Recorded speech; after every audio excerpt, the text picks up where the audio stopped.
We're going to call this meeting of the Oceanside City Council to order and start with a roll call, please. Mayor Weiss. Here. Deputy Mayor Feller. Here. Councilmember Kine. Here. Councilmember Rodriguez. Councilmember Sanchez. Here. If you would join me in the Pledge of Allegiance, please. Ready? Begin. I pledge allegiance to the flag of the United States of America and to the republic for which it stands, one nation, under God, indivisible, with liberty and justice for all.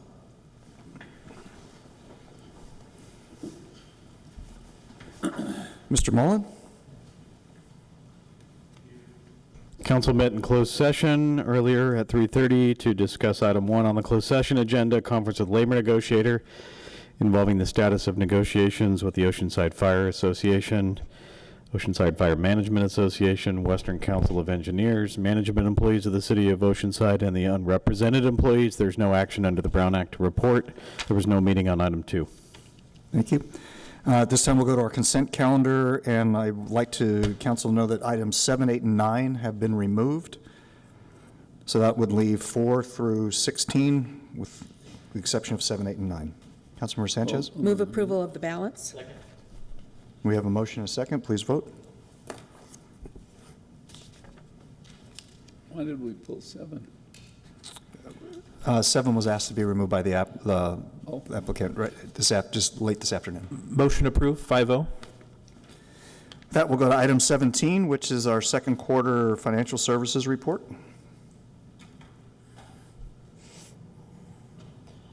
Good evening, Honorable Mayor and Council members. Jane McPherson, Financial Services Representative, Financial Services Director.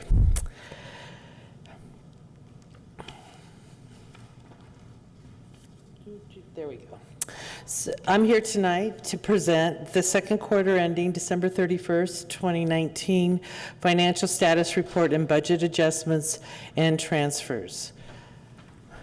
Staff submits the preliminary second quarter financial status report and recommends approval of the second quarter budget adjustments and transfers. Second quarter, we have received our property tax by then. So right now we're at 12/31, we were at 61.6 in total revenues for the general fund at 38% of budget, which is consistent with the prior year. Through December 31st, property tax was 29% of their budget. Sales tax was at 38% of the budget, and this doesn't include Measure X, that's held in a separate fund. And TOT was at 43% of the budget, but as we well know, that's going to look a lot different in future periods. General fund expenditures were at 49%, consistent with how we've been doing. Departments have been generally not overspending, so we're always at or below budget. Measure X, as you know, back in April 2019, it became effective from July 1 through December 31st. We've received $4.33 million. We're on track to earn our full $11 million that we had budgeted. It just comes in different waves. And then it's all the receipts in line with projections. We're not concerned about.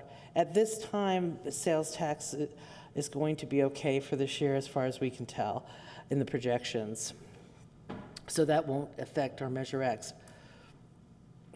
Recommendation, staff recommends City Council approve the second quarter budget adjustments and transfers. And I'm available for any questions that you may have. Do we have any public on that item? We had no public contact us about item number 17. Thank you. Councilmember Sanchez? Thank you. We're going to talk later on about what's happening at the city. So at this time, with respect to this item, I'm going to go ahead and move approval of staff's recommendations.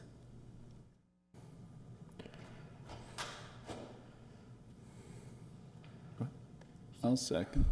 We have a motion and a second. Please vote. Where's the second? Thank you.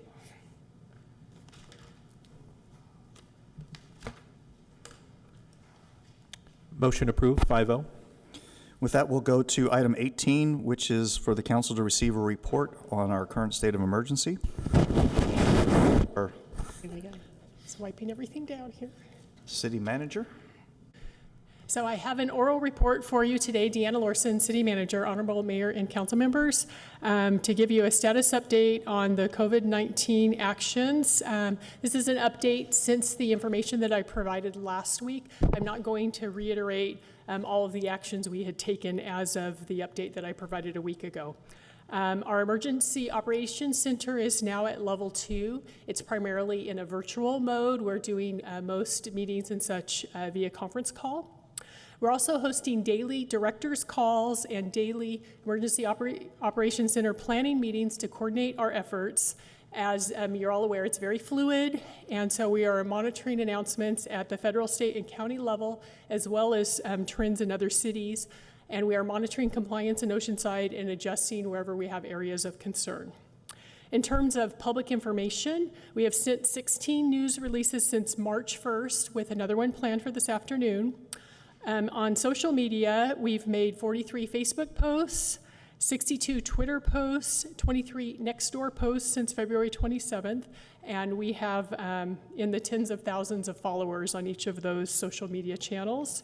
And then departments are also resharing and posting updates. Those are just the City of Oceanside sites on those social media channels.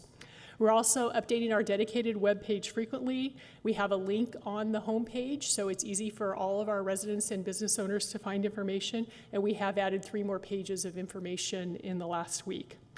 We also wrote and recorded a public service announcement through the Oceanside Fire Department, and we are playing the county public service announcements regarding preventative measures on KOCT's government channel. In terms of public safety, field personnel for both the police department and the fire department are briefed daily on changing conditions and revised operational plans. All fire personnel have been provided specific training on the COVID-19 response and are following all of those PPE protocols on their calls. OPD officers have or will be fit tested for N95 masks. Fire inspections continue in an effort to support current development, observing that social distancing requirement. Fire and police dispatchers are screening by asking COVID-19 questions in order to alert responding personnel. And both departments have contingency plans to account for staffing impacts related to an increase in sick leave use should that occur.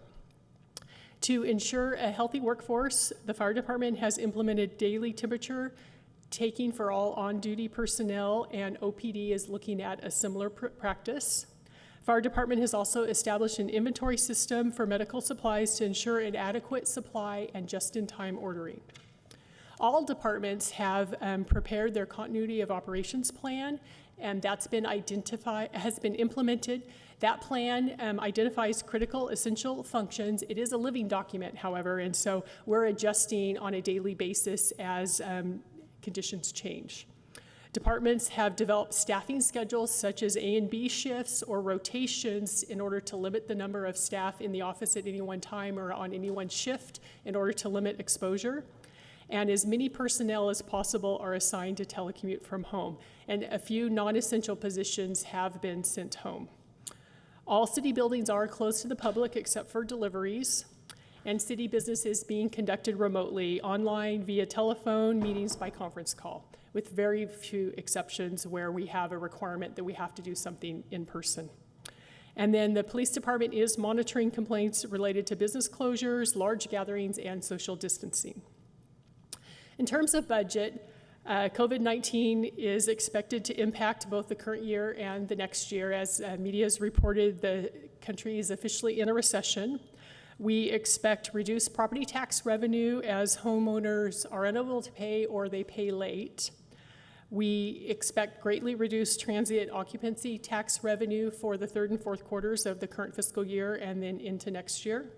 And then reductions in sales tax revenue for all areas except for internet sales. Fortunately, our current adopted budget and our forecast had some cushions in it. It's going to help lessen the impact, but we still have an immediate focus on essential expenditures only. a soft hiring freeze where we're not filling anything but essential positions, and that requires that I receive documentation that it is an essential need. And we are working on preparing revised revenue and expense projections for the remainder of the current fiscal year and fiscal year 2021. Looking forward, our first priority is to maintain services to the community. We will continue to scrutinize all replacement hiring and contract services to look for savings wherever possible. All expenditures will be watched very closely so that we can capitalize on potential savings. We're asking departments to continue to look for efficiencies wherever possible. And then in terms of economic recovery, we're anticipating that there will be stimulus funding for infrastructure projects, and that's happened when we've had prior major recessions. Therefore, and construction is a primary way to stimulate the economy and provide for jobs. We are continuing to provide plan checking and permitting, as well as to move our CIP projects forward so that we can get as many as possible in shovel-ready status to be well positioned to capture state and federal funding opportunities that we anticipate will be forthcoming. And then lastly, I did submit a memo to you today outlining recommendations. At last council meeting, council directed staff to provide additional financial support to Meals on Wheels, Serving Seniors, and Oceanside Kitchen Collaborative in order to expand their meals program to any family or individual in need. And to that end, we reached out to Oceanside Kitchen Collaborative. They provided a proposal to produce up to 3,500 meals a week, including receiving food, labor, and equipment donations, purchasing excess food from Oceanside restaurants at cost, and employing persons who previously worked at Oceanside restaurants. In the last 6 days, based on donations, they have rescued over 4,600 pounds of food, and they have served 1,873 meals through their own fundraising efforts. The proposal in the package is a funding recommendation on a per meal basis to reimburse them, and I'll go into a little bit more detail in a moment. We did reach out to Meals on Wheels. They do not have the capacity to expand services at this time. In fact, they need more volunteers to just continue operations that they were previously providing. Serving Seniors is the city's vendor at our Country Club Senior Center. They've gone to only to-go and home-delivered meals, but they don't have the capacity to produce additional volume beyond what they are doing now. Oceanside Unified School District is operating their meals program, providing to-go breakfasts and lunches at 6 locations. Pickups occur on Tuesdays and Thursdays, including food for breakfast and lunch on all weekdays. And their production has increased. Yesterday, they provided over 18,000 meals, which was 4 per recipient to persons under age 18. They do not have excess food to contribute to other organizations due to this food effort that they have undertaken. Staff operating under the Care and Shelter branch of our Emergency Operations Center have identified other food needs, particularly in the Libby Lake, Crown Heights, and East Side neighborhoods.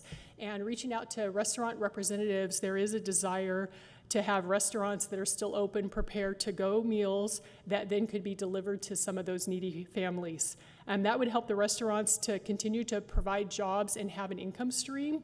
And while OKC is proposing to buy excess food, they are preparing meals on site, and so it doesn't provide the same kind of impact to individual restaurants.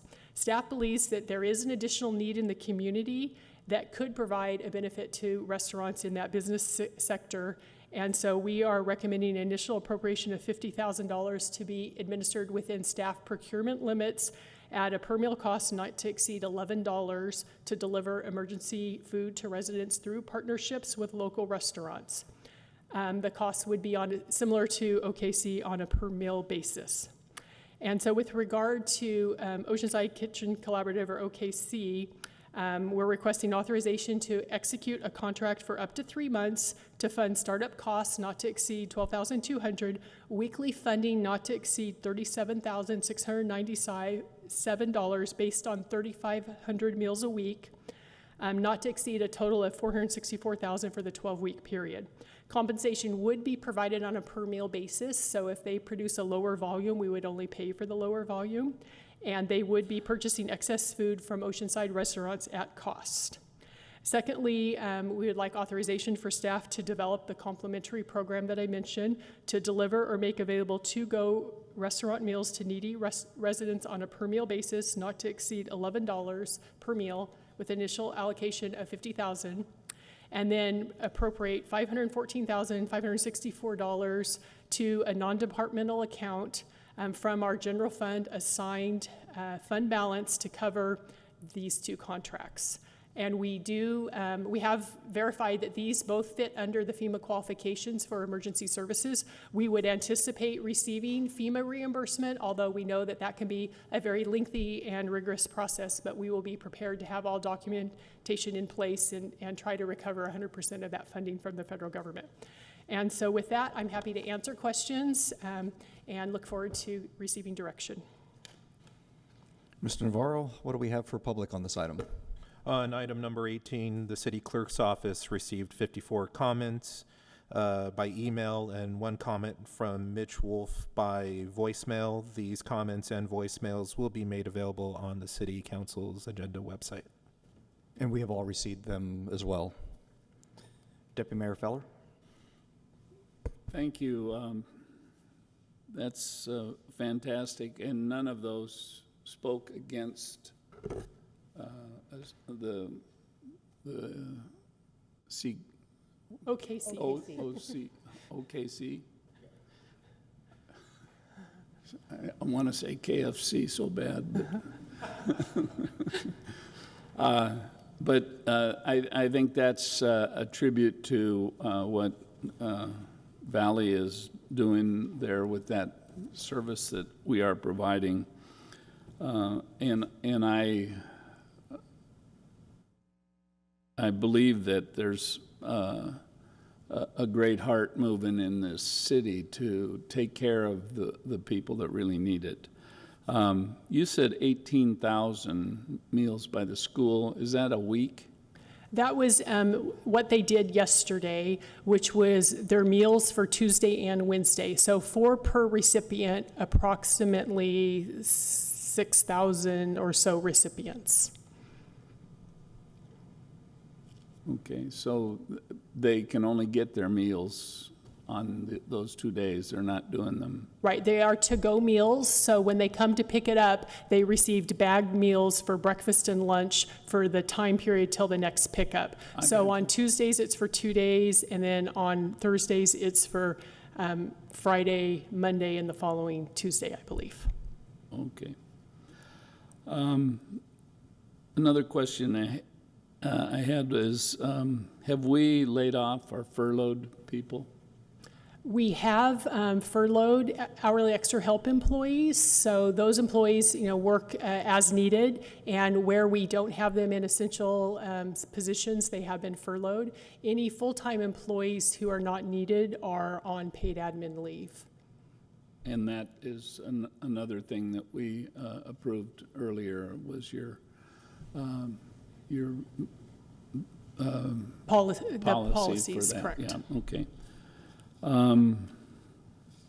Well, this, I think, is a tribute to a great staff and great community effort, because the community really spoke on the OKC,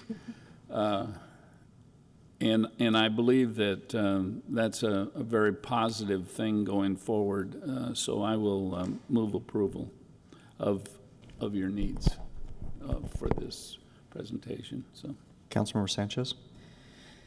Thank you, and I do agree. I feel so blessed that number one, that staff has done such a great job in coordinating this effort, and I especially am very happy with you, Ms. Larson, in terms of being our emergency director and taking charge of making sure that the city is running and responding to these very unusual requests and demands.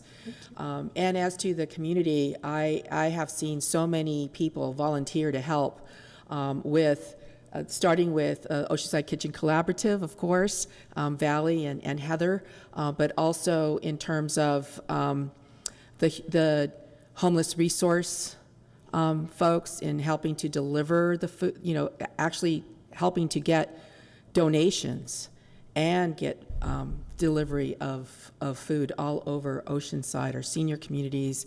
And they're working very closely now together, and it's really, really fantastic. I appreciate that staff did the request to get the information about what is happening in Oceanside. We now have those daily numbers, and we're at 7. And I feel that we are doing rather well in terms of getting people to abide by the 6-foot social distancing. It's even our grocery stores on their own, and I know staff actually inquired also about having senior hours, and that was really, really fantastic. We've got each one. I just saw that there's so many things going on. The governor today announced that 4 of the nation's largest banks have agreed to temporarily suspend mortgage payments. Wells Fargo, U.S. Bank, Citi, and J.P. Morgan have all agreed to waive mortgage payments for 90 days, and Bank of America for a 30-day suspension. That might change, knowing that all the other banks are doing 90. I have had a request from folks asking about the hospitalizations by city, and I think that staff is looking to get that as well out. I think as much information as possible. I think that the people are really stressed out if they don't have the information, so getting the information has really been very positively received. I know that staff is also working through concerns about the beach and with San Diego going forward on beach closure, what that might do for us, and so we're looking at ways of making sure people are walking through and not congregating, and I really appreciate staff taking a lead on that and responding to concerns. But as the governor indicated, we need people to be able to exercise, keep their mental health going. Thank you very much to staff, to all our first responders.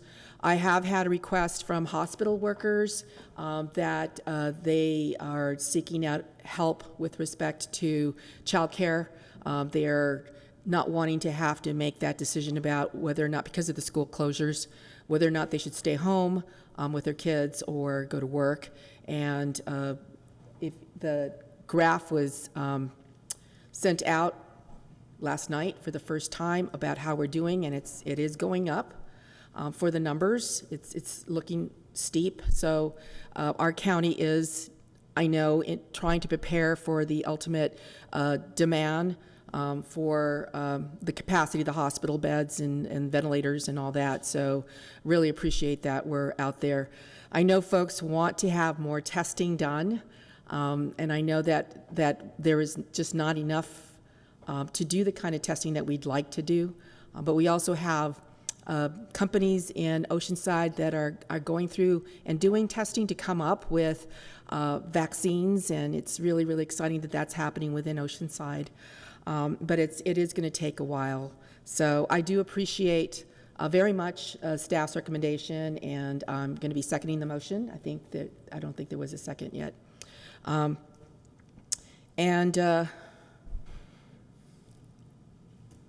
Yeah, just again, Oceanside Kitchen Collaborative is doing such a great job, always has done in the past, and so thank you very much. Councilmember Rodriguez. We have a motion and a second. Please vote. Oh, go ahead. Did you have your light on? It was. Okay, Councilmember Kime, sorry. No, it's off, actually.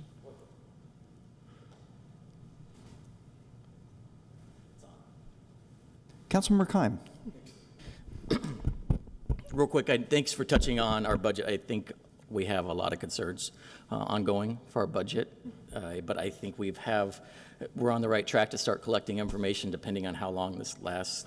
I did have a couple questions. I don't know if these are more appropriate for Mr. Roy or you, just on our portfolio. And we had information on the 10th of March that we had some bonds called back, and I just wanted to see what the status, what our general policy or plan going forward is to deal with this. What kind of position are we in now, and What are we going to do going forward to ensure the security of our investments?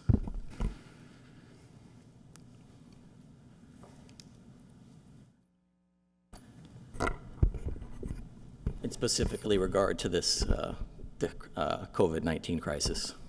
Certainly. So the important thing that we are experiencing with the market meltdown is in the portfolio.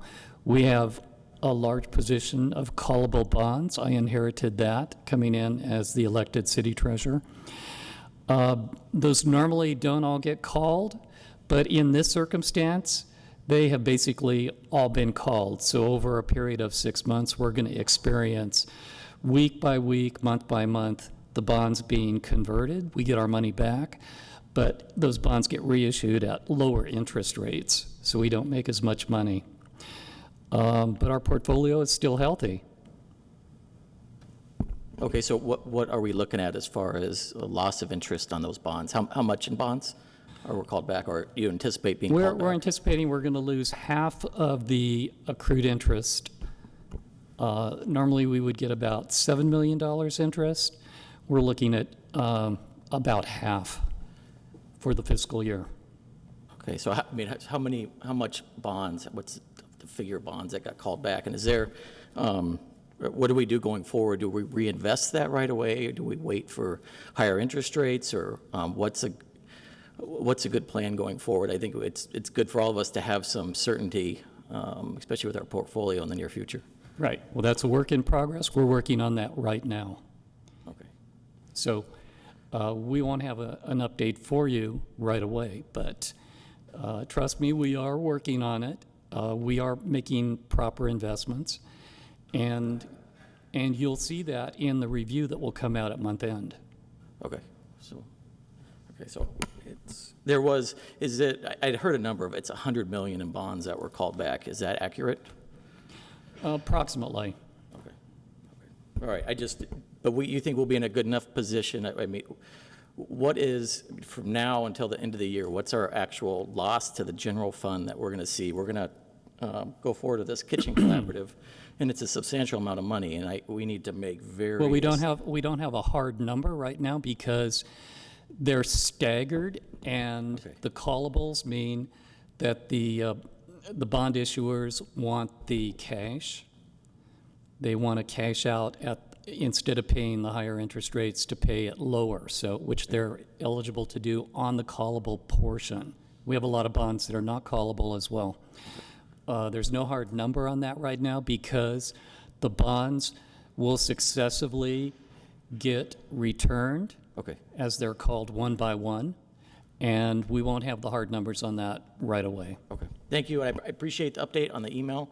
Is that possible to get updates on the status of that and how Sure. our portfolio is doing? Absolutely. Okay.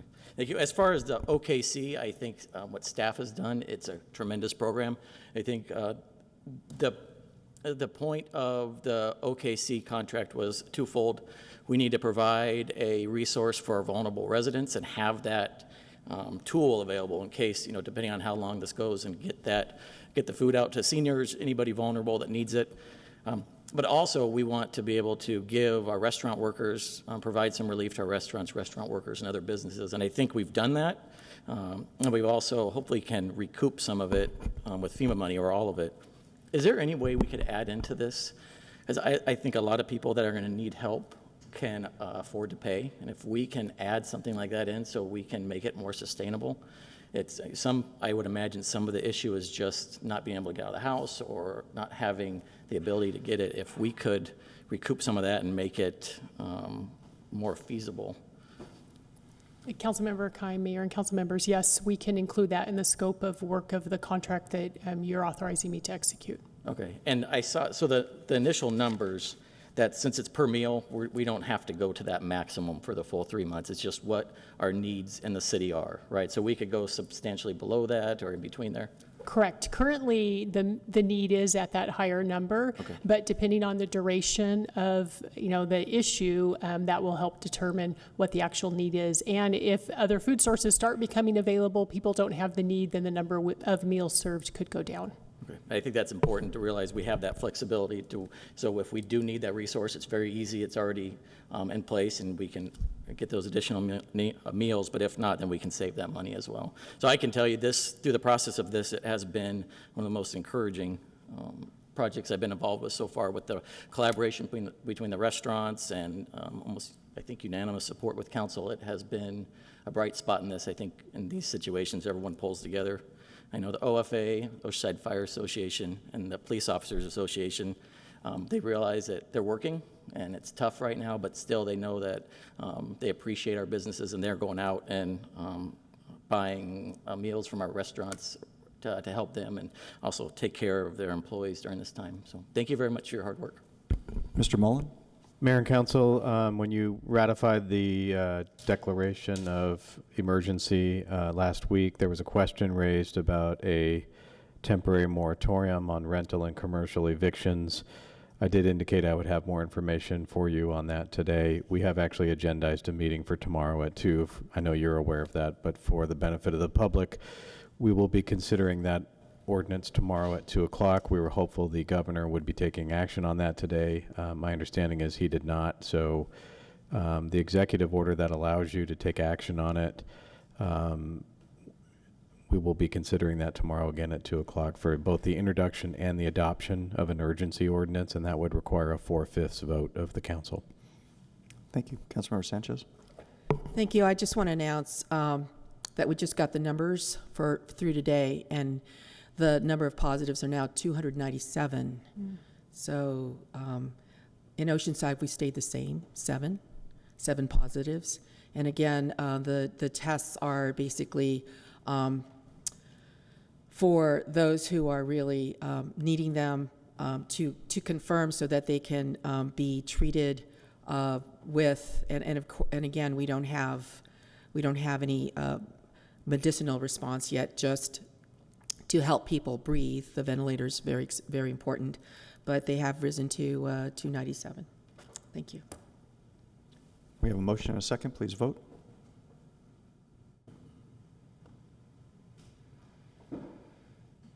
Motion approved, 5-0.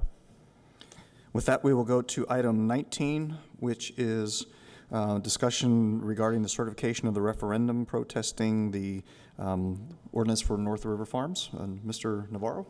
I'm just going to do a quick oral report for this item, for item number 19, which is the report certifying the sufficiency of the referendum petition protesting adoption of ordinance number 19-OR0729-1. On December 20th, 2019, the proponents of the referendum against ordinance number 19-OR0729-1 filed the referendum petitions with the city clerk's office. On March 19th, 2020, the city received the results of a full count of the signatures on the referendum petitions. It was determined that the number of valid signatures required for the petition is sufficient. At this time, pursuant to Elections Code Section 9241, with the certification that the referendum petition protesting ordinance number 19-OR0729-1 is sufficient, staff recommends that the City Council either A, repeal the ordinance in its entirety, or B, submit the ordinance to the voters at a regular municipal election on November 3rd, 2020, or C, submit the ordinance to the voters at a special election not less than 88 days after the order of the legislative body. And I am available for any questions that you may have. Mr. Navarro, I presume that we have had public on this item. Yes, we did. My office received 145 comments. Of those comments, 22 were voicemails that were received before the 12 noon deadline today. 3 voicemails were received after the deadline, and all correspondence and voicemails have been forwarded to council. And will be available on the... And they will be available on the city's website under City Council agendas. Perfect. Thank you very much. Councilmember Rodriguez? Thank you.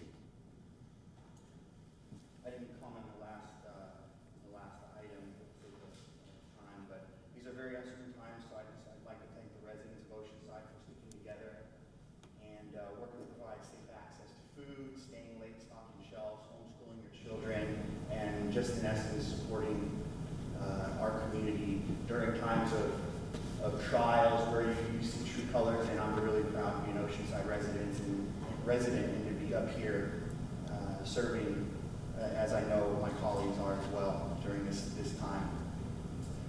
I would further like to congratulate the proponents of the qualified referendum before us today.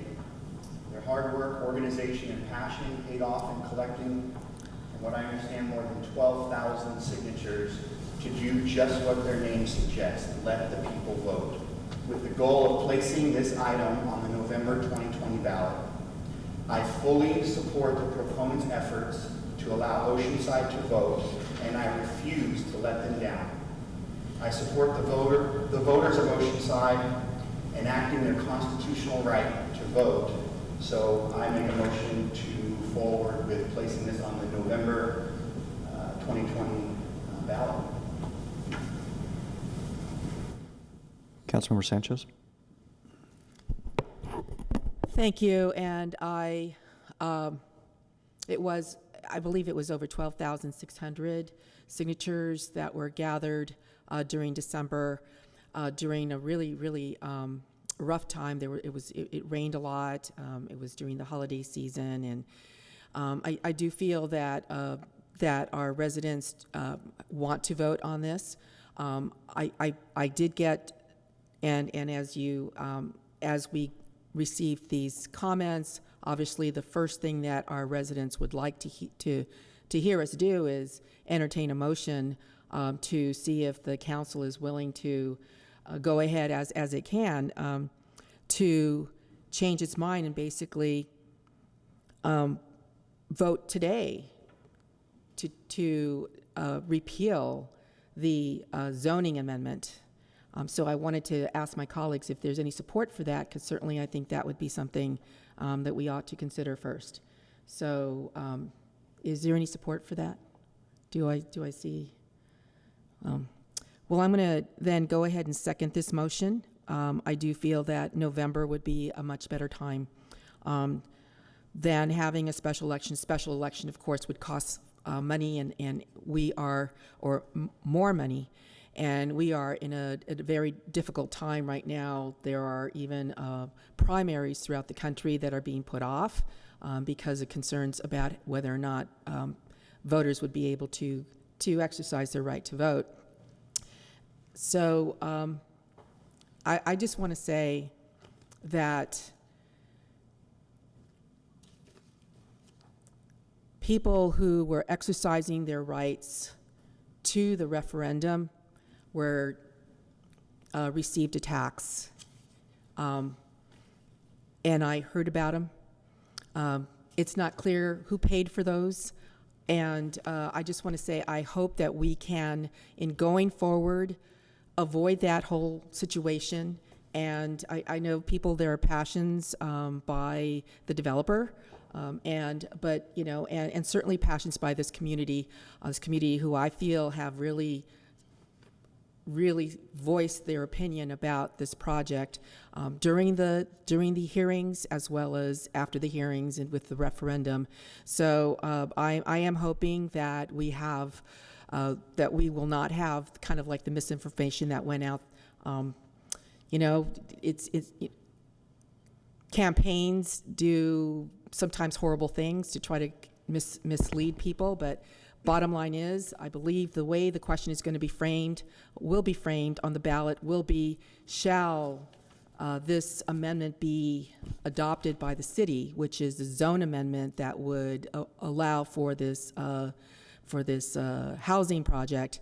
So it hopefully will be very, very clear, the question, so that it will not be difficult for people to understand how to vote in terms of how they feel about this project as well as the zone amendment. So I believe the way it's going to be, it is going to be on the ballot is, shall this project be approved, or this zone amendment be approved by the council and by the city of Oceanside, and accept and adopt this project.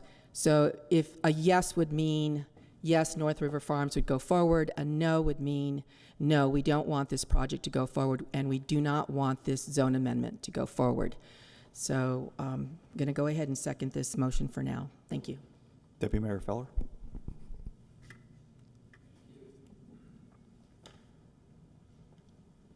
in.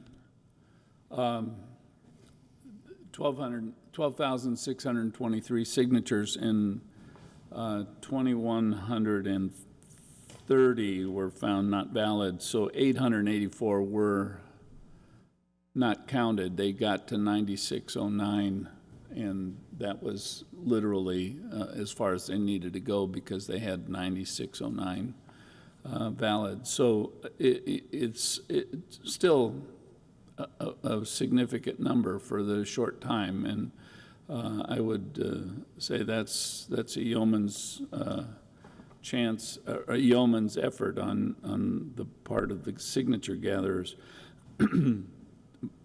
But realizing 20% of the signatures were not valid, or maybe 18%. I do want to say that property tax is the largest part of our budget. That is a big deal, and so going forward, the future of property tax and housing is going to be very important. And this is if we tell this person no now for doing this project, we're telling the state we won't put it out there, but watch out where the state actually does put it eventually. So the state's going to have a big say as they start making us enforce our numbers. So I appreciate the effort they put in, and I did have a question for Zeb, and that is, cost estimate was 80 to 110,000 for the general election. Is that just for that one item, or? That is just for that one item. I'm sure will be at least 3 other items. That'll be potentially 3 other items, as well as the cost for the mayor's race, 2 council districts, city clerk, and city treasurer. Okay. But we usually get that bill sometime in December, and they usually overestimate on the cost of the elections. So for having so many items on there, can we get a discount? I'm pretty sure we can ask for one. Okay. Appreciate it. Thank you. Councilmember Keim. I had some concerns with the project. I still have those concerns with the current situation. They continue. I am also concerned with the money we've spent so far. Obviously, there's different pressing needs in the city. However, we'll have some closure in November, and I'm looking forward to moving on with more pressing matters. Thank you. I would say I think the prudent thing for us to do would have been to repeal the decision, but seeing where this is headed, we have a motion and a second. Please vote. I mean,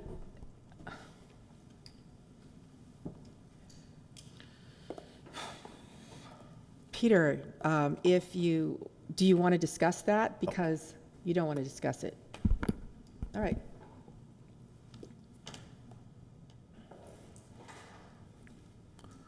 Motion approved, 5-0. With that, we'll go to Council, item 20. can I just interject here now that you voted, to let you know we will be bringing you the election rezos at a future meeting, including the ballot question, calling the election, consolidating it. I'll be working with the clerk's office. So at a future meeting, the language of the ballot measure will be before you. Will it be similar to what I? It will be very similar to the vacancy decontrol process that we utilized. So that we're following exactly the same process with this referendum. Okay. We'll go to item 20, which is a number of actions regarding the development of an affordable housing project on Greenbrier and Apple Streets.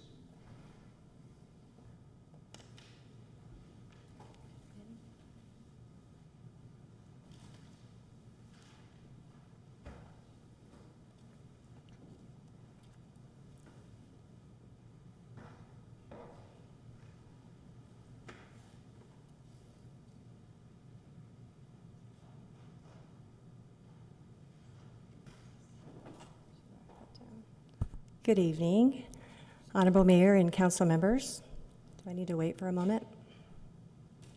The mayor just exited. Go ahead. Okay. Oh, thank you. Tonight, we bring before you acquisition and development of a property for an affordable housing project. My name is Vicki Gutierrez. I'm the acting real estate manager in the Public Works Department. Tonight, staff recommends that the City Council take the following actions necessary for the acquisition and development of a property for an affordable housing project located on Greenbrier Drive and Apple Street, to approve a memorandum of understanding including exclusive right to negotiate agreement with National Community Renaissance of California, authorization to accept an assignment and assumption agreement and joint escrow instructions for the purchase of real property on Greenbrier Drive at a price not to exceed $1,100,000, authorization to accept assignment and assumption agreement for the purchase of real property on 1919 Apple Street at a price not to exceed $3,600,000, authorize budget appropriations in an amount not to exceed $300,000 for pre-development expenditures and $4,725,000 for real property acquisitions, including relocation expenses from inclusionary housing in lieu funds. Also, to authorize the city manager to execute the memorandum of understanding, assignment agreements, and related documents thereto. Authorize the city clerk to accept the conveyance of real properties from the sellers, and authorize the city manager or her designees to carry out the terms of the memorandum of understanding and to close the escrow for the purchase of the real properties. So in 2019, National Community Renaissance of California, which I'm going to refer to them throughout as National Corps, they contacted the city staff regarding potential financing assistance for the land purchase and pre-development activities for development of the affordable housing project. In November 2019, staff received direction from City Council in closed session to pursue the purchase of the properties by entering into negotiations with National Corps. The original proposal that we brought to Council proposed the third property that's located at the southwest corner of Apple Street and Greenbrier Drive, which is no longer part of this acquisition. These are the two properties that we are talking about. Property 1 is off of Greenbrier Drive, and property 2 is on Apple Street. Property 1 is a vacant parcel, and 2 has 2 existing buildings on it. And I'll tell you more about those as we go. Basically, the city would take assignment of the purchase and sale agreements for each property subsequent to National Corps placing these properties into escrow as the buyer. City would be required to close the escrow within 60 days after the contingency period had expired, and assuming these properties were acceptable to the city. City may cancel the escrow and receive a full refund of the escrow deposit. The deposit is $100,000 per property during the contingency period. I'm going to do this. So the first property is the Greenbrier Drive. The seller is Chu Sang. It's a vacant land. It's 30,927 land square feet. Again, purchase price not to exceed $1,100,000, and the escrow for this one opened by National Corps on March 13th of 2020. The second property is the 1919 Apple Street property. The seller is Gamadi Pari Investments, Inc. Uh-oh, what happened? And it has 2 existing structures. The land square footage is 41,817 square feet. These 2 parcels together are about 1.67 acres. The purchase price for this parcel is $3.6 million. There are 2 existing tenants, the Bread of Life Rescue Mission and Level 1 Promotion, which does business as Lockout Music Studios. There's also a pending lease. It's a short-term sober living facility with 24-hour stays that's pending that we know about, and the city knows about that one. There's also a relocation plan that would be applicable to this one because of the existing tenants. We've estimated the initial expenses within the scope of what we're asking for today is not to exceed $25,000. This parcel's escrow opened 3/9 of 2020. Again, for both of these properties, the deposit is $100,000. That's applicable to the purchase price. The contingency period for both of them is 120 days, which means during that period of time, it's our look-see time. We have a time period to do the things that we need to do to make sure they're acceptable to the city. With that, we would close after the contingency period. We have 60 days in which to close the transaction and acquire the properties if we choose to do so. So the proposed developments. First of all, before I talk about that, I want to just reiterate that there's a memorandum of understanding that we would be entering into with an exclusive right to negotiate with National Corps. That includes a pre-development budget of $100,000. It's $300,000. $200,000 of that is for the initial deposits, which would again be applicable to the purchase price. $100,000 is for things like the appraisal, a yield analysis, survey, architectural studies, geotech, soils reports, those types of things, again, to look and see if these properties are acceptable to the city to purchase. And within that 120 days, we can cancel if they aren't acceptable to the city. We also, during that period of time, we use our best efforts to enter into a development disposition agreement, which is the agreement where we really determine what's going to be developed at that property with National Corps. So, and to briefly tell you about the projects, we're looking at a permanent supportive housing, which combines affordable housing assistance with supportive services. So it's an affordable housing apartment community with on-site services such as counseling, social workers, etc., things like that. I would also have some portion of bridge housing, which is transitional housing, used as a short-term stay when the person has nowhere else, a homeless person, or they have nowhere else to live, but they've been accepted, they've accepted permanent housing intervention, but access to that housing is still being worked out. There would also be a life skills academy to this development, supportive services on site in partnership with entities such as Bread of Life, Interfaith Community Services, Hope Through Housing Foundation, San Diego PACE, and Veterans Administration. Those just to name a few of potential entities that we could do that with. The project we're looking at would potentially be, and again, this is going to be studied and explored through the contingency period, would be approximately 50 to 60 studio-type units for seniors and veterans aged 62 years and older. It'd be up to 100% homeless integration. Doesn't have to be 100%, but up to integration. The timeline for development of this would be in 2021, we would acquire our financing, and in 2022, we would look to start construction and hopefully complete that by 2024, where we could open our doors to the public. So that gives you a little taste of what we're trying to do. National Corps is one of the nation's largest nonprofit affordable housing developers. The city they have a track record of 20 years, including 3 affordable housing projects that we, the city, have done with them. Mission Cove, Cape Cod Senior Apartments, and La Mission are 3 of our projects that I think most of you are aware of that we've done with them. So we have a good relationship with them. The fiscal impact for this project, we have a not to exceed $300,000 for pre-development expenses, and that would be appropriated from the low mod housing fund account. Right now there's a balance of $1,402,747. Also a not to exceed amount of $4,700,000 for acquisition of the properties and $25,000 for the initial relocation plan expenses. This is appropriated from the inclusionary housing in lieu account.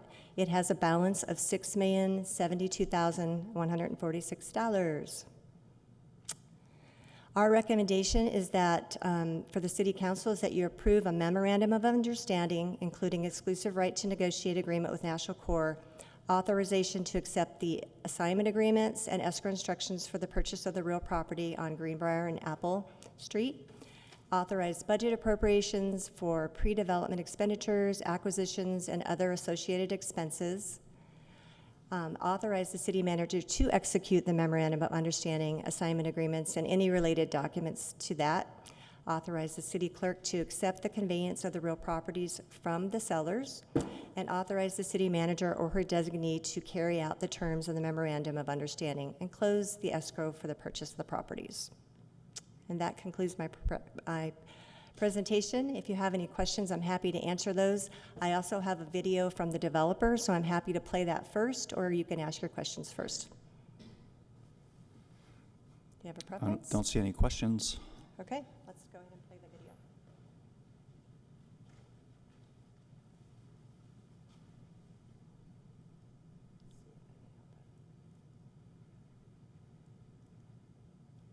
Good evening, Mayor and Council. I'm John Seymour from National Community Renaissance, known as National Core. I've been with National Core for 23 years, and Oceanside has been an outstanding, great partner since 2003.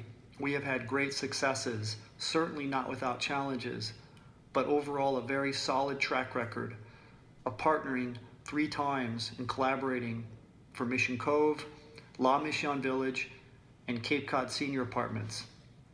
All 3 of those properties are providing shelter and long-term housing, quality housing for our seniors, veterans, kids coming out of the foster care system, and working families. There are also many, many residents in 3 of those properties that are at risk of homelessness, and they would be on the street if they weren't housed.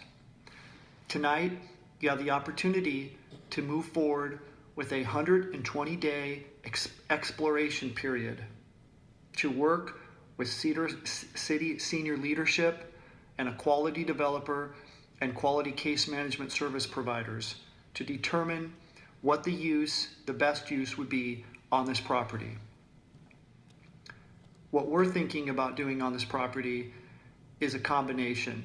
Number 1, permanent supportive housing for seniors and veterans aged 62 years of age and older that are experiencing homelessness, combined with a robust Life Skills Academy Day Center operating under the Bread of Life, and a potential small component of transitional housing. The model per program is not a proposal by National Core. Rather, it will be a full collaboration with city leadership. The partnership is composed of the City of Oceanside as the landowner and ground lessor, also assisting and ultimately approving the design and use of the site.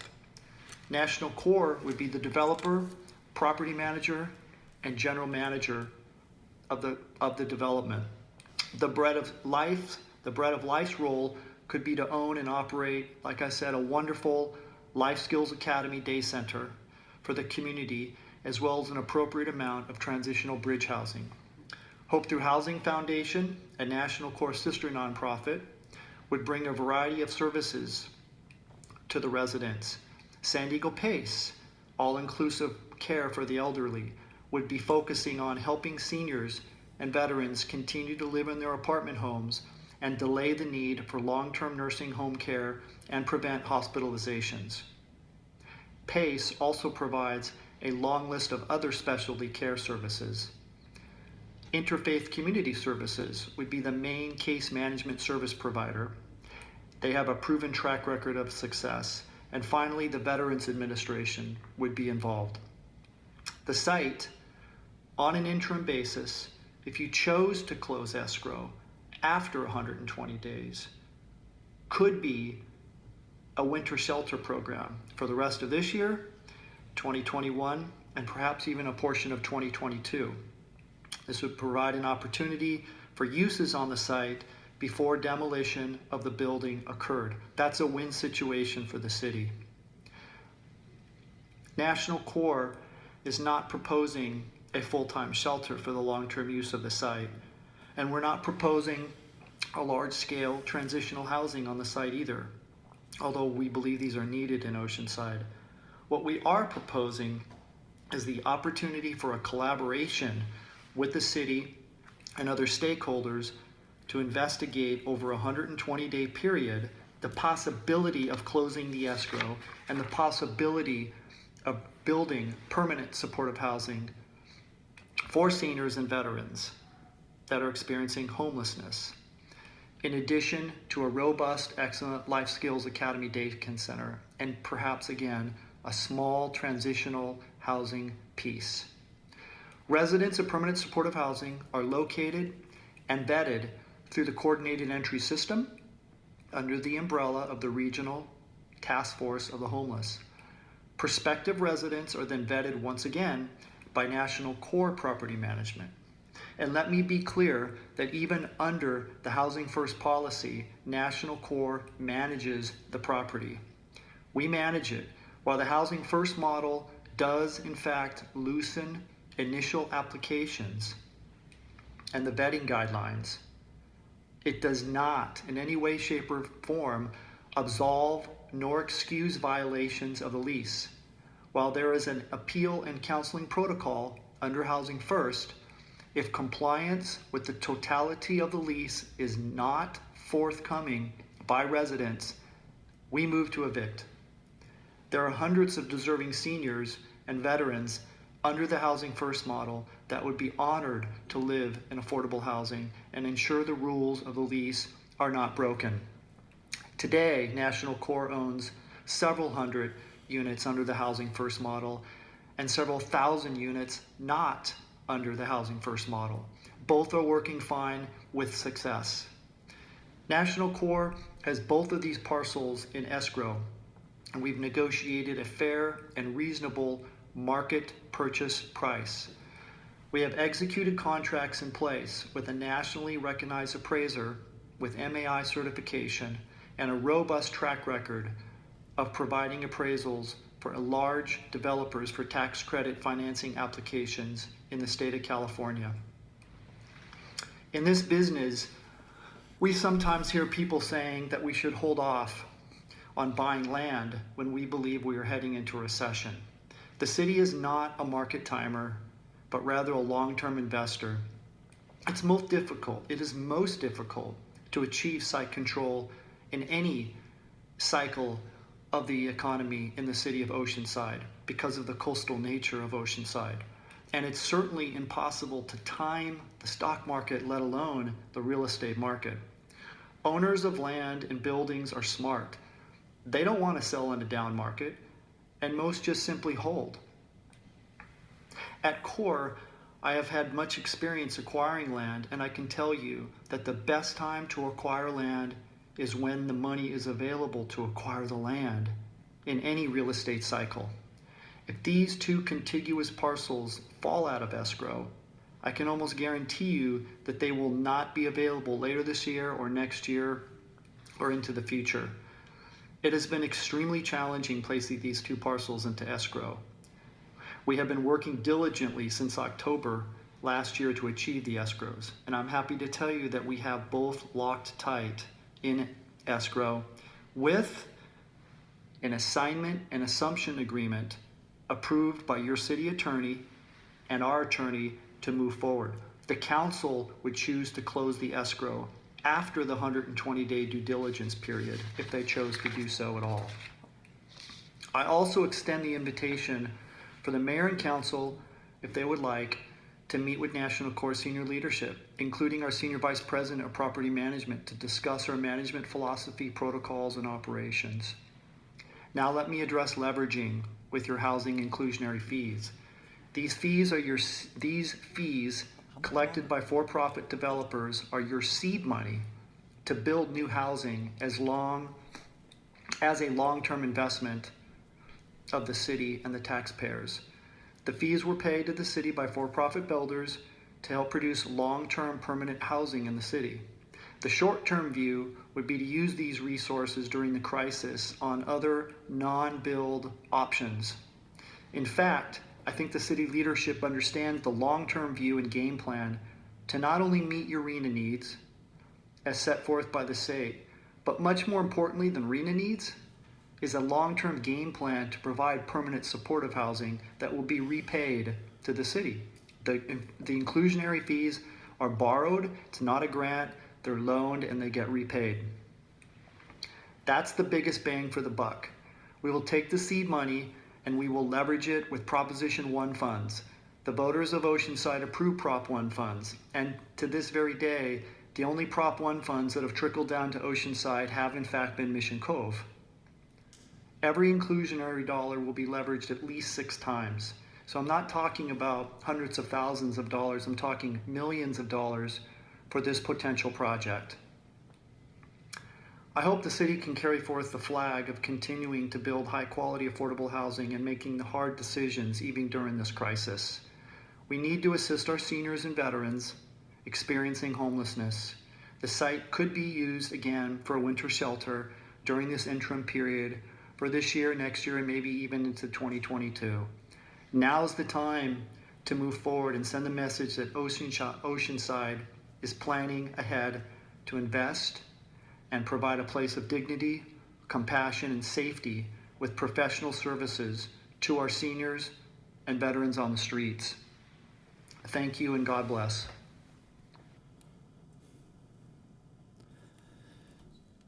Mr. Navarro, do we have public on this item? On item number 20, the city clerk's office received 40 comments. 17 of those were voicemails, and they have been forwarded to the city council, and they will be made available on the city council's website. Thank you. Councilmember Rodriguez? Thank you.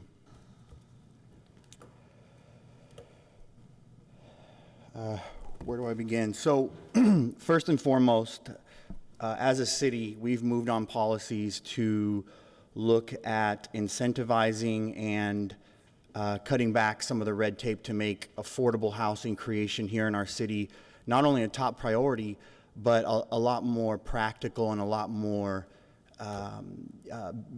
business savvy that will fall into the plans of a developer as they move forward with new development to create affordable housing. The way it's set up now, there's a lot of roadblocks, and it's easier just to pay a fee. So we're working hard with city staff to build affordable housing and to build a lot of it and to leverage the development community to do what they do best. About 9 months ago, I sat down with Bread of Life on their site with a nonprofit developer, and we discussed moving forward in a partnership to do a plan very similar to this. When I came before city staff gave direction that that developer and nonprofit would need to schedule a developer meeting. Was a developer meeting scheduled with city staff on a project of this magnitude?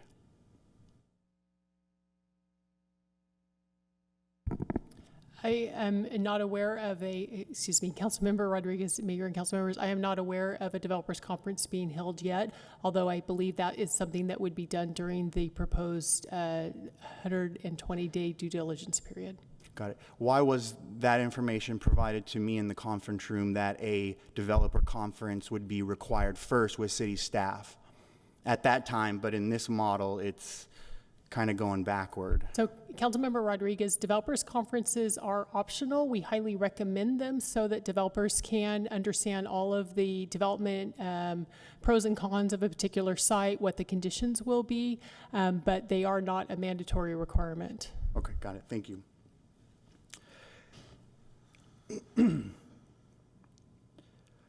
When we had the closed session, from my understanding, is city staff was to move forward on negotiations and to obtain an appraisal. I did not see an appraisal.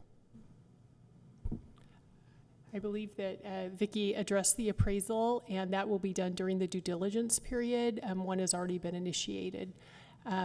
It was believed that a wise use of funds to start an appraisal prior to having properties in escrow, that wasn't wise. They needed to be tied up in escrow so that the price was known and the expenditure would then be authorized. So is the city authorized to pay more than appraised value on these parcels? If the appraisal does not support the purchase price, then we would have it out from the purchase, and council could renegotiate, the city could renegotiate lower prices, or just cease the entire deal. Okay. Yeah, I'm in real estate, and I've looked up both these parcels, and we're definitely overpaying for these parcels. I think that in reviewing the contracts, in reviewing the memorandum of understanding, in reviewing the business plan, I really would like us to continue this item, to consider continuous item for 30 days only. And in that 30 days, I would like the city staff to move forward on a rush commercial appraisal on both properties. We have an executed contract now, and see what those come back at. Because I think we're going to be quite surprised that when we don't use an affordable housing developer's appraisal for submitting low-income housing tax credits, things tend to come back differently. Also, I would recommend, in reviewing this document, to direct staff to bring back an updated and renegotiated MOU after we have the appraised value that addresses the following. 1, contract price to be no more than city appraised value.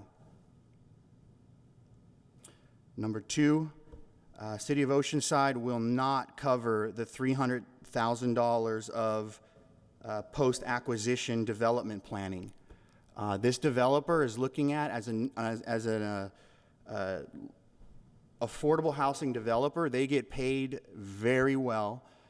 This project alone, they're going to be making a minimum of $2 million in fees.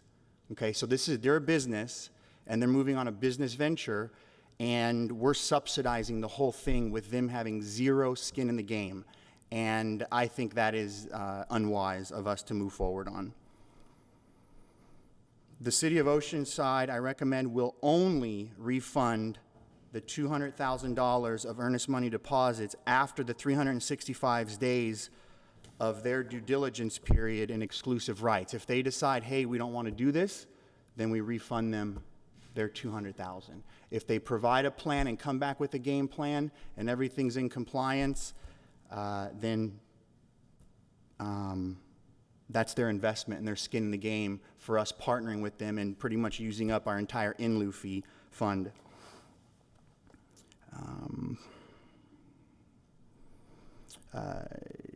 Developer has 365 days to bring back development plan, or they relinquish exclusive rights outlined in the MOU. I know as a city, we've been looking for an emergency shelter location. We've been looking for transitional housing locations. You know, I don't know why we as a city haven't, made efforts on putting offers on sites, but yet we're willing to consider, a game plan where we're funding somebody's entire business model.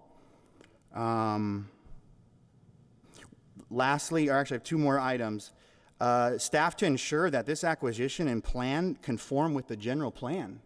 I think that this is required to go through the Planning Commission, and we need to confirm that this complies with the general plan, and that's an important step that maybe was not thought of.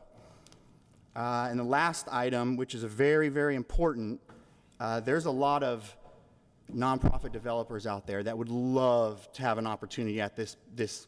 I've talked to 3 of them, and I said, here's what we're looking at doing, and they laughed on the phone because they said, the city's buying the property, you're funding their earnest money deposit, you're funding the $300,000 of post due diligence. Like, what's not to lose? You're paying for the whole thing. There's zero skin in the game. Like, what?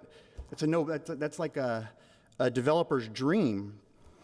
But there's many more developers that are willing to do this, but when it comes to what we're looking at doing on this location for homeless, for families, for veterans, I hear all those big names, but what I'm interested in is results. And I'm interested in a program that's going to help somebody and give them a hand up, and then on a pathway to self-sufficiency with a program of success. And, I love Bread of Life. I think they have an amazing program, but I haven't seen them perform on a program that facilitates these life needs through to being self-reliant. I've seen, that's me personally, I've seen them more on the front end, meeting a lot of needs similar to Brother Benno's, but I have not seen them with the experience of taking somebody, a single male, for example, that's chronically homeless, and moving them on a pathway to being self-sufficient.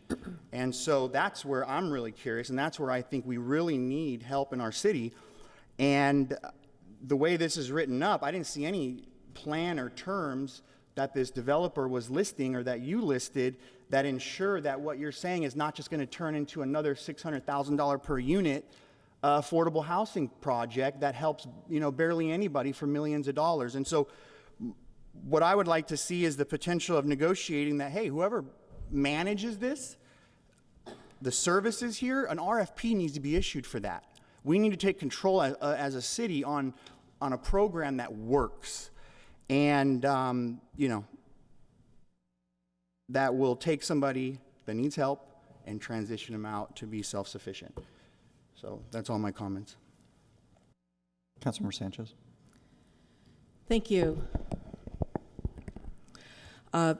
I know that staff really is recommending and really likes this project. We are so far behind on our numbers.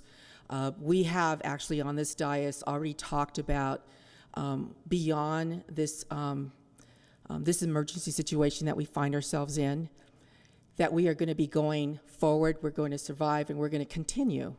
And one of the things that the governor excluded and said was essential was construction.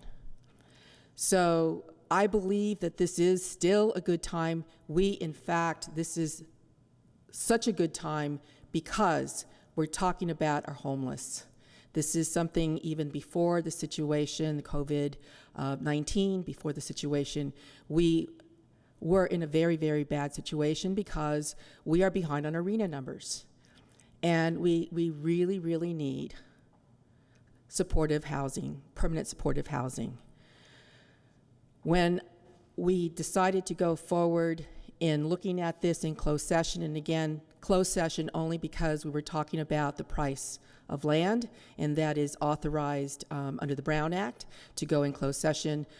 Idea being you don't want to artificially raise the cost of land, and so therefore having a more difficult time for the city to acquire land. Number one, the city has to acquire the land. In order for us, in every single project that we've gone forward on affordable housing, we've had to acquire the land. I saw that this is in District 1. I went out and started talking to people about, okay, what do people feel about affordable housing in general, not specifically about a potential program or a project, but about affordable housing in District 1. I also went out to talk with Tim Isaguirre at Bread of Life, and I was absolutely amazed at what he's doing. He's talked about his idea about having an academy for life skills, and that was actually fit perfectly in what I believe what we need to be doing, our day centers.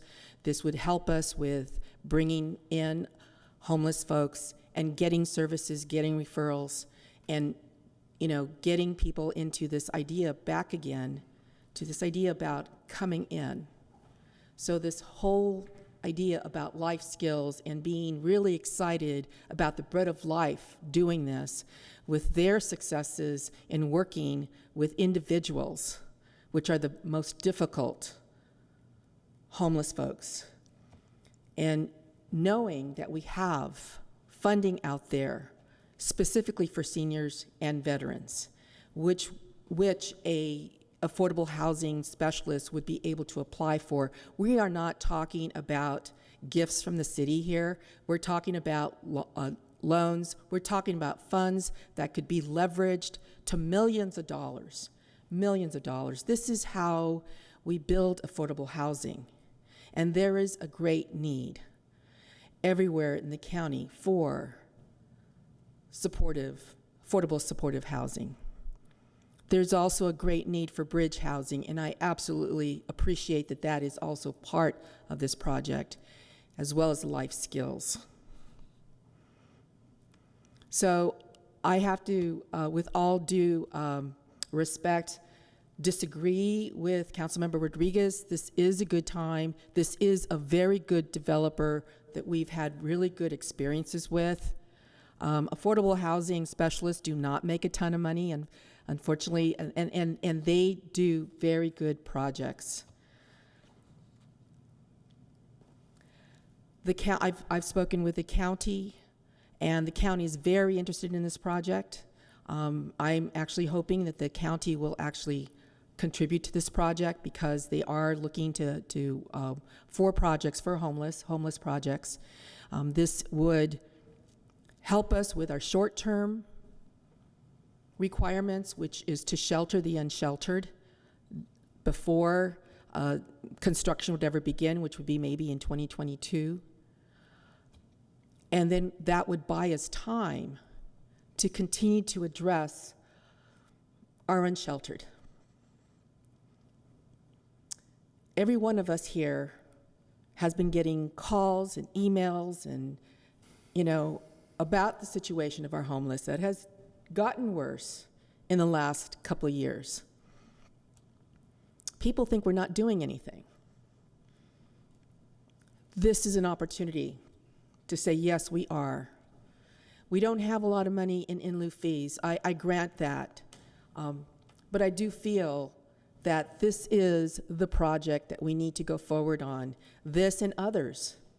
When this economy gets back on its feet, we've got projects where we've got either in lieu fees coming in to add or on-site or off-site additional projects. I really feel that we are still on the right path here, that this is indeed a project that we all need to support. So I don't know if there was a motion. I'm not sure that there was. So I'm going to go ahead and move that we approve this project as per staff's recommendation, that we continue to do this, continue to build for those that are the most vulnerable in our city. And what we have right now are seniors. That is the targeted population, as well as, of course, our veterans. So I am making that motion and urging my colleagues, let's not take our eyes off the goal of continuing to provide affordable housing for our community, for our Oceanside residents. I know several of us have had conversations with homeless, with homeless advocates, and with homeless organizations that work out there. There have been a lot of communications to the council in support of this. I think it's overwhelmingly in support of this project, including written as well as the oral. I believe that if this was a normal day and we had the council chambers open, we would be overwhelmed by people in support of this project. So let's continue on how do I say this? What we need to do,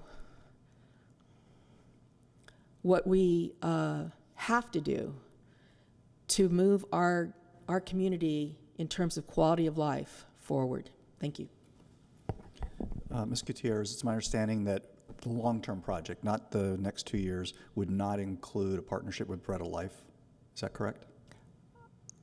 The long-term project? Yeah, 10 years from now, if this project were built under the National Corps plan, that we would be looking at, prior to construction, relocating Bread of Life. We would relocate them the buildings would be demolished. We would relocate them for a period of time, and if we're able to come to an agreement with them on what services they would bring in, those aren't decided yet. But we have been directed through council that you wanted to work with Bread of Life, so we are trying to include them into the project, and that is the plan. Yeah, that is the plan. Well, it was interesting because we got the email from Pastor Tim. Yeah, and I think he asked a lot of questions, and I think he's had a dialogue with, I know, John Seymour at National Corps, so I think they just want to make sure that council knows that they are still being included and considered. The relocation, we haven't shared dates because we don't own the property yet, so there is a whole phase of time that is during this 120 days that we have time to do the appraisal, that we have time to investigate the property to make sure it's something we actually want to acquire. And then also during that time, we'll look at the architectural design, and then we'll start planning, entering into a disposition and development agreement, which again would come back to council later to determine what's going to be developed out there. We're not there yet. We have a lot of time ahead, but they plan to, given that the financing is acquired in 2021, They want to start construction in 2022 with an 18-month construction time period estimated. Thank you. I agree there. I think we should acquire the property. And I'm kind of leaning a little bit toward what Councilman Rodriguez said. I'd rather have the appraisal done in advance and have us have a conversation on price and terms of the property before we actually enter into an agreement like this. Councilmember Sanchez made a motion. Is there a second to that motion? Seeing none, then that motion dies for lack of second. I'll make a motion that we continue this item to some point in time in the future, but we come back as soon as you're available to get an appraisal on the properties and report back to us on price and terms in closed session on the actual value of the properties. Okay. And I'll I haven't second been that motion. informed. Oh, Councilmember Rodriguez? Councilmember Kime? I just want to confirm, I think we're all on the same page. It's just, it's not going to start construction until 2022. We can take a month, get an appraisal, and do it the right way. Deputy Mayor Feller? Thank you. I'm a little bit different on this. I think I asked earlier if there are things that we can use in lieu fees for besides buying a piece of property, or what are the ramifications of using this money in a time of need to house homeless immediately, or something along that line, house them within hotels, that kind of, is that something that can be followed up with in lieu fees? So the question is, can in lieu fees, inclusionary in lieu fees, be used to house homeless in hotels? The ordinance provides that inclusionary fee money can be used to provide housing opportunities for low and moderate income folks, subject to the discretion of the council. So I think your scenario, yes, you could. So I think that I probably support the idea of getting an appraisal, but I think, at the same time, we have to figure out how we're going to use this money. Everybody has seniors in their group that, I'm one. Esther's one, I know too now. So, well, not quite to my stature, but or my age, I guess. The thing is, if we buy this land, we could do temporary zoning for housing homeless right away instead of, something that is going to take 2 or 3 or 5 years. But the point that I'm trying to, you could maybe save, who knows how much the difference is in price here. The $300,000 comes out of it's a city paid thing, if I'm not mistaken, a city paid fund. Tell me about that, please. I'm going to defer to housing on that, so I'm going to have Megan come out. I just want to point out also that the $300,000, $200,000 of those dollars is for the deposit for the property. So we would just be reimbursing National Corps for that deposit. 100 of it is pre-development costs to cover the appraisal and the other studies that I talked about. So the $200,000 is applicable to the purchase price. It's not additional money above and beyond the purchase prices. So I just want to be clear that everyone understands that. Thank you, thank you. Is the mic on? Okay. Could you also put the property up on the screen again? Absolutely. Please. Honorable Mayor, City Council members, Deputy Mayor Feller, with regard to the question about the $300,000 in the funding source, we are proposing to use the low mod funds. That is the residual funds that came down from the successor agency towards housing projects. So that's one-time money. There's nothing replenishing that. With regard to the property purchases, that's coming out of inclusionary, and we do have opportunities to get payments back into the inclusionary fund through loans with this deal. Well, yeah, in So it comes 50 back. years, or usually how that works out. We get it back in 50 years. Okay, thank you, Megan. I appreciate that very much. I'll tell you, I think CORE does a great job on what they've done. I've been here for all three of the projects. When was it La Mission? La Was Mission. the first one, and then Cape Cod, and then we put together Mission Cove. But those projects, not one of them took a short amount of time, whether it was how deep you had to drill or whatever the cause was. So, my interest right now is right now, and what we can do right now.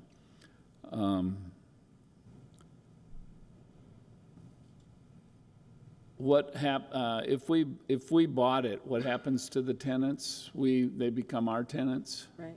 They become our tenants. They would stay in the project. Right now, they currently generate per month about $17,450. So annually, that's about $209,000.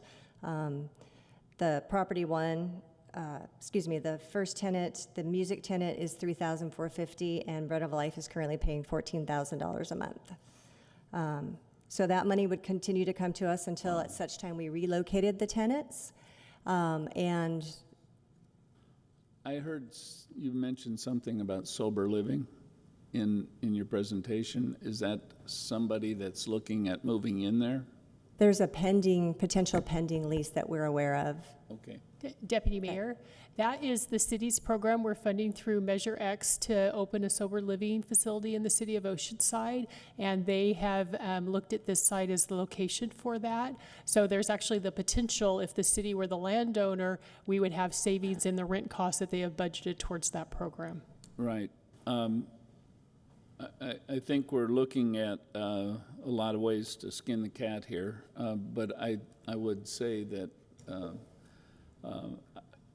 let's go forward and see what we can get for an appraisal, and at that point we can make a decision as to whether we want to buy this land ourselves, repay the loan or the $200,000.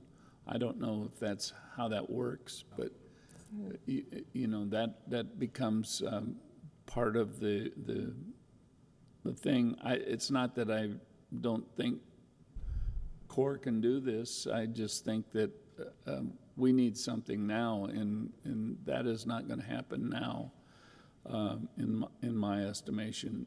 If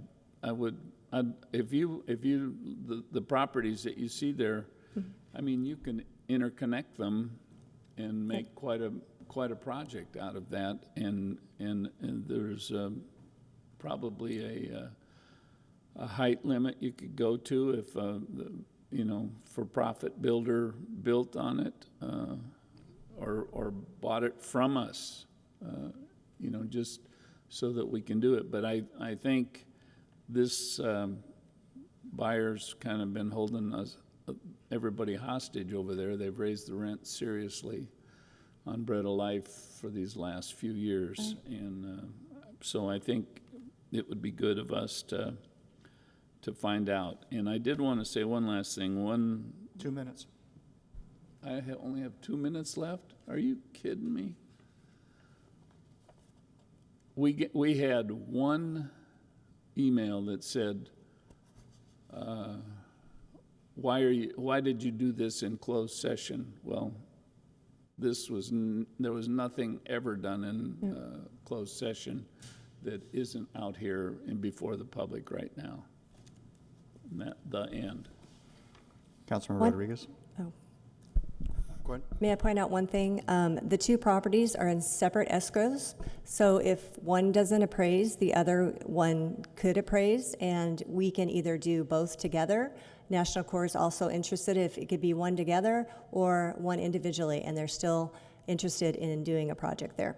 So just want to point that out. No, thank you. Yeah, I think the smart move is, let's see how much these are worth. I just would like to give staff instruction to please coordinate your own third-party commercial appraiser to appraise the properties and bring that back. You know, these are highly desirable properties. You know, they're already a service area. They're ideal for what we want to do. There's a huge need for transitioning housing and homeless opportunities, and this is a perfect location. So there's a lot of value that I only wish that we were the ones writing the offer and controlling those terms. But here we are, so let's get an appraisal. And I just want to piggyback off of Deputy Mayor Feller's comments on, you know, there is a need to consider, you know, looking at a temporary or a sundown emergency shelter. So what is staff currently doing to where we can utilize those funds, or maybe we can even look at potentially giving instruction on bringing back, you know, some opportunities that we can do in the short term, what that would look like to have a temporary facility and to be able to facilitate a program and get a nonprofit in there to manage it, to help with the homelessness and use those funds. What is staff currently working on anything like that right now? Or would you need instruction in a form of a motion? Okay, I was gonna say, Councilmember Rodriguez and Mayor and council members. Staff is interested in the idea of a shelter, although we aren't currently in any site search or any negotiations. All the funding that we have aside from in lieu funds is restricted for certain purposes and being used for those purposes. But certainly getting clear direction from the council today to pursue an emergency shelter would be of benefit to staff.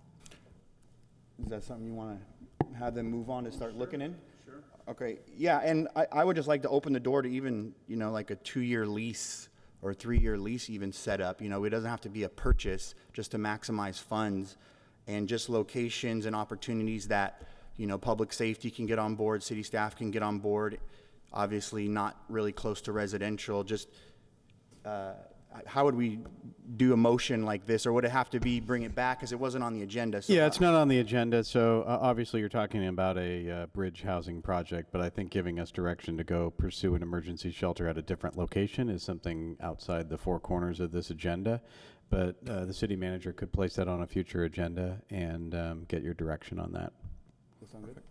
Okay, then I make or you want to make? There's a motion on the floor. We'll do that Okay, next. Okay, got it. So we have a motion and a second. Please vote.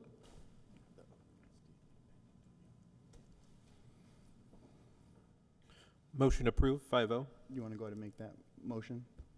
No. Okay.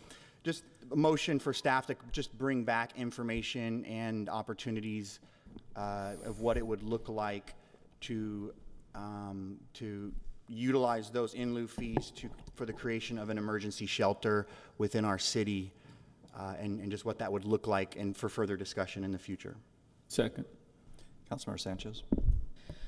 Right, so I know that staff has been looking at, because of the North County cities meetings and aside from that, staff meetings throughout the North County cities with the other North County cities, we have been looking at the short-term goals of sheltering the unsheltered, which of course are a project for shelter. So I know that staff was planning on bringing that to us at some point soon, so perhaps at that time we can get the additional information. And I know this was not on the agenda, but direction to staff to perhaps bring them both together so that we have the parameters of what we have been looking at already. And Councilmember Sanchez, Deputy Mayor and council members, or Mayor and council members, yes, part of our homeless strategy is to look at emergency shelter options. Right. We've done more big picture analysis than actually drilling down to a specific site. And so that's what I understood this direction, really, to put together this specific plan of how we might be able to achieve that. Because the overall plan was to accomplish sheltering at least the first half for our city within 2 years. So I know staff has been working on that. So thank you. We have a motion and a second. Please vote.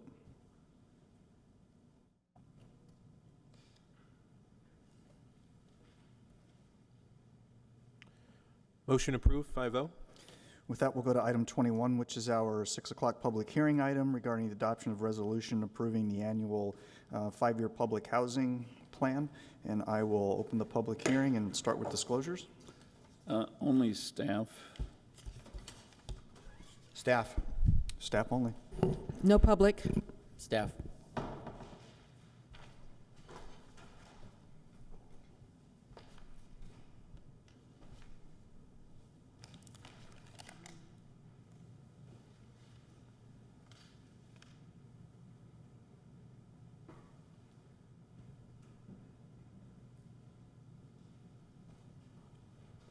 And before Angie gets started, just for the public, both items 22 and 23 are being continued and will be renoticed. Thank you. I'm supposed to wipe this down.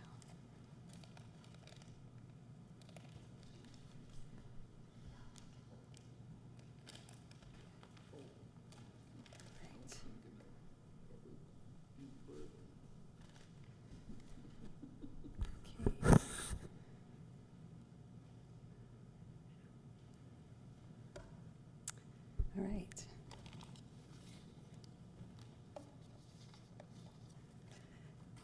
Oh, thank you.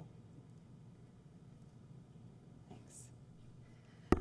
Good evening, Honorable Chair and members of the Commission. I'm Angie Hannafin with the Neighborhood Services Department, and the item before you tonight are the annual and 5-year public housing agency plans. The city operates a housing authority whereby we have a number of vouchers, Section 8 vouchers, that are for rental assistance for low-income residents of the city of Oceanside.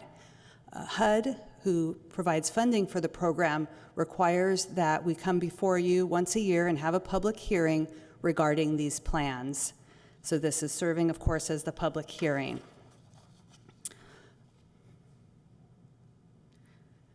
Staff recommends that the Community Development Commission adopt a resolution approving the 2021 annual and 2025 5-year public housing agency plans, and authorize the CDC chairman to submit the plans to the Department of Housing and Urban Development with the inclusion of any changes made to the PHA plans as a result of public comments, and execute all related documents. Although we do bring this before you each year, it's obviously not the most controversial item, but it is a requirement that we come before you with this plan. The Housing Choice Voucher Program here in Oceanside provides rental assistance benefits to about 1,600 seniors, families, and persons with disabilities. We come before you with an annual plan, and as well as a 5-year plan, and we're at the 5-year plan cycle at this point. We have about an 8-year wait list for the program right now, so it's a very desirable program. We just talked about some of the needs in our community. And it's a program for people of very low income. Our subsidies are around $1,200 a month, so these are our very lowest income seniors, families, persons with disabilities, and veterans in the city.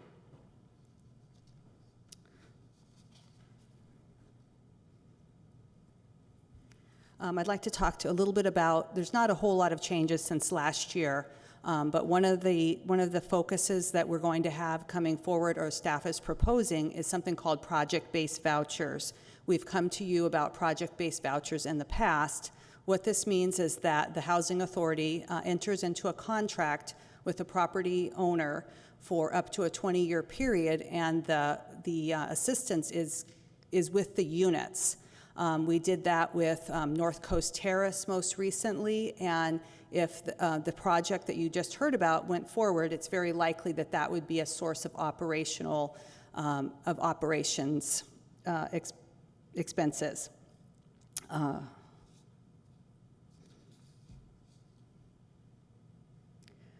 To tell you a little bit about what's happened in the last 5 years, we were successful in getting some new vouchers, 190 vouchers. Our program portfolio increased by 190 vouchers to 1,573 vouchers.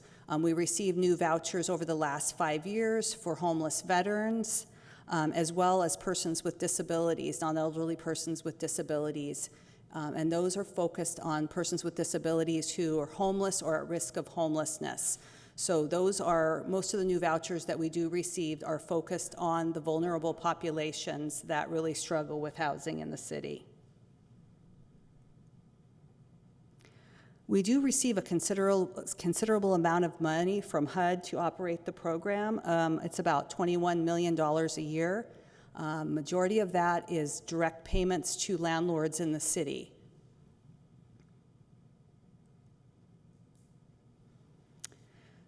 So staff is recommending that the CDC adopt a resolution approving the 2020 to 2021 annual and 2020 to 2025 five-year public housing agency plans and authorize the CDC chairman to submit the plans to HUD with the inclusion of changes made to the PHA plans as a result of public comments and execute all related documents. That concludes my presentation, and I'd be happy to answer any questions.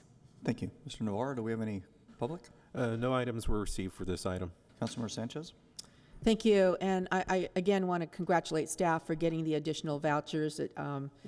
The vouchers went from 1,373 to 1,563, so I know staff has always been looking to see when can they apply for more, when can you do that, and I really appreciate that.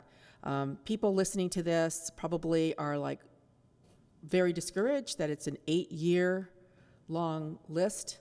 I know that we are able to, at certain times of the year, or at certain times, able to get additional vouchers and be able to help folks. At this time, for example, we are, I believe we're getting about 200 rooms out of the state funds that were made available through the governor's office, through the state, to the county, for up to, I believe, 1,700 to 2,000 rooms for the homeless, to get homeless in during this really, really bad time with the COVID-19. And my understanding is that the county is, in fact, in the process of coming up with contracts with hotels and nonprofit agencies to arrange for up to 200 rooms for Oceanside. So very, very appreciative of that. In order to be able to apply for that, they'd have to call the county. And I think, what is that, 211? Councilmember Sanchez, Mayor and council members, yes. Anyone needing housing assistance can dial 211 and access all the county resources, including housing available through the COVID crisis for homeless individuals at risk. Thank you. So I'm going to go ahead and move staff's recommendation to adopt the resolution and submit the plan to the Department of HUD. Thank you. And we'll close the public hearing as we do that. That's all right. Deputy Mayor Feller? Did somebody second? Yes. I just wanted to comment that this is a $22 million program. Anybody that says we're not holding up our end of the bargain on housing is sadly mistaken, and credit staff for thinking of new ways to get these vouchers and new ways to increase those that need it most. We have to keep trying to do this, even though it's, I hope we have a mechanism in place that doesn't allow people to take advantage of it at some point. So I'm very supportive of this. I hope nobody's taking advantage of what we're putting out there, so. May I? Council member, or Deputy Mayor Feller and members of the commission, we do have things in place. There is the Big Brother system of we find out about if people are working, so we do know that. But I want to let you know that it really is, we have a large number of persons with disabilities and elderly on the program. So that is the majority of the people that we're assisting, 50 to 60% of the households. And The balance are mostly working families. We have only about 6 or 7% of families, sadly this may be changing with the current crisis, that receive welfare benefits. So it's largely working families that we're assisting. Thank you. We have a motion and a second. Please vote.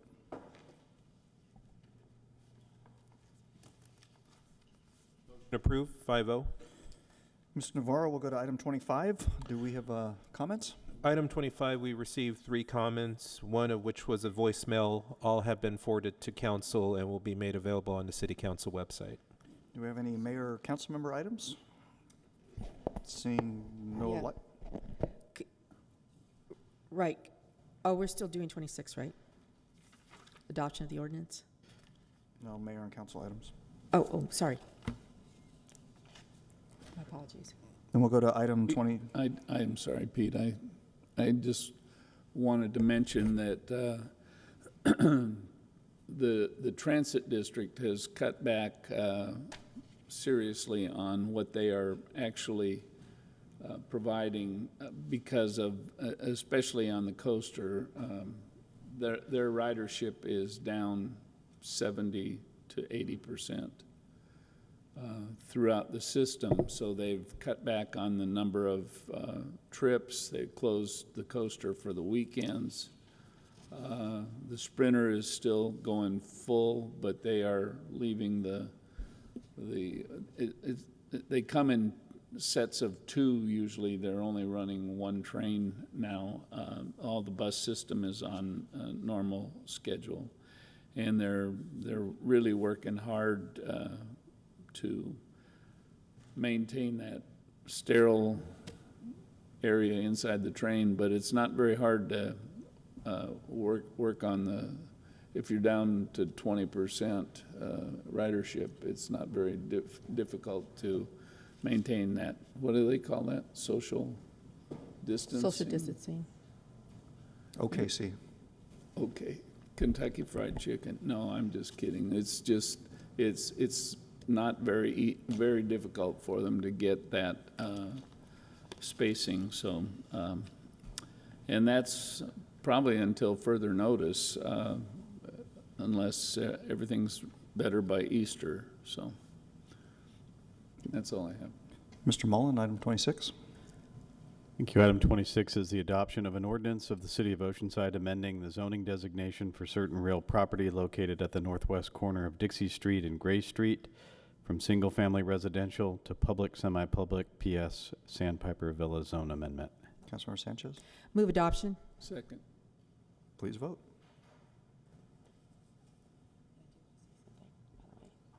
Okay. We're going to jump Motion back to approved, general 5-0. council member comments.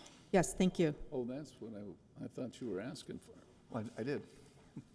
Yeah, I was a little confused because there were under council items, there were none, and then, anyway. What I want to say is I want to thank the community of Oceanside, Osiders. You guys are doing great as volunteers, as seniors, and staying in.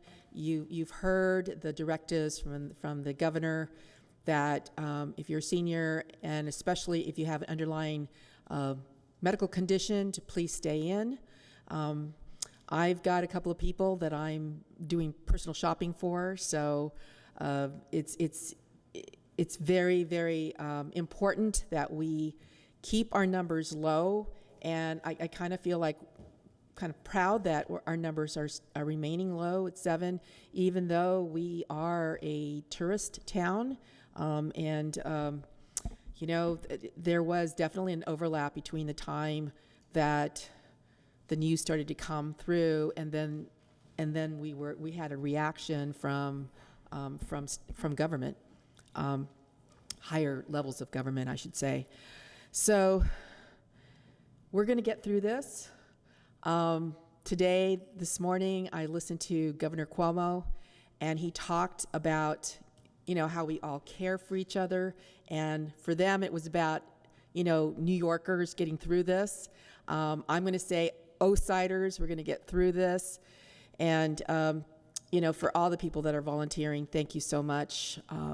Vanessa, who has been out there feeding people, even in my neighborhood, you know, showing that at the Vintage, Vintage Senior Community, to everything that Valley and Heather have been doing, to everyone being out there, please, please, please, we're going to get through this. Maintain those 6 feet of social distancing, separation, whatever you want to call it.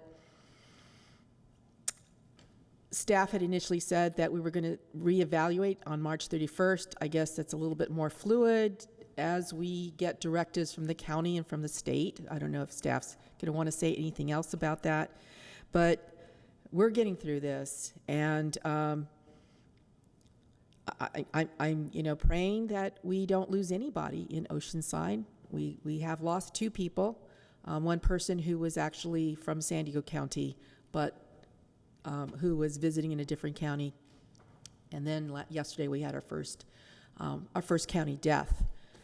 We're going to be getting more information by city. The city's information that also has references to the county and also to the state and also to the CDC and the World Health Organization, the WHO.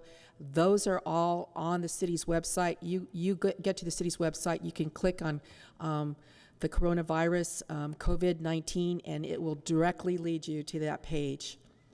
This is about community and getting us going forward, and we all love you. Thank you. Mayor, I'm sorry. Deputy Mayor Feller? Thank you. I wanted to say that I'll be willing to, because I have that preferred age, I can go shopping for you a half hour early in any day you'd like. So it's toilet paper. I'm telling you, it is a freaky mess. But and I will say that I was very taken aback by the way people are honoring the predicament we're in. They're not too mad if you're, over the age of 60 or 65. They're excited to sneak right in behind you, but it's a challenging time for us, and we will survive. It's definitely something that's not the end of the world. It might seem like it, and some of the old timers can tell you how really bad it was. I did want to thank all of my family for staying away from me for the last 6 days or 7 days. I had to have chiropractic work done because I've been sitting around so much. So I feel like we're a city that's hanging in there. I don't think there's probably more than 7 people walking around out there. So we're not at the end of it. Just take heart and bless everybody. Thanks. With that, we are adjourned till tomorrow at 2 o'clock for a special meeting.